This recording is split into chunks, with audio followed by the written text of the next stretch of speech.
Dewan Perwakilan Rakyat (DPR) meminta pemerintah segera memperbaiki permasalahan di Jakarta International Container Terminal atau JICT. Permintaan tersebut dikeluarkan menyusul aksi mogok karyawan Jakarta International Container Terminal yang mengakibatkan pendistribusian barang di Pelabuhan Tanjung Priok itu menjadi lumpuh.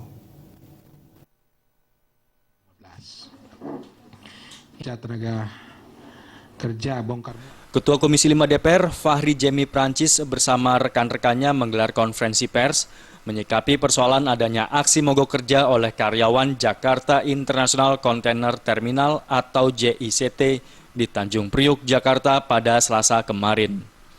Menurut Fahri, aksi tersebut membuat proses pendistribusian barang di Pelabuhan Peti Kemas Tanjung Priok menjadi lumpuh total dan menyebabkan kerugian mencapai 65 miliar rupiah. Dari peristiwa tersebut, Komisi 5 menyikapi agar permasalahan ini juga segera diselesaikan oleh pemerintah, agar meninjau kembali konsensi-konsensi yang harus sesuai dengan perundang-undangannya, dan juga memerintahkan pihak penegak hukum dapat membongkar adanya praktek korupsi yang disinyalir terstruktur di Pelabuhan Peti Kemas.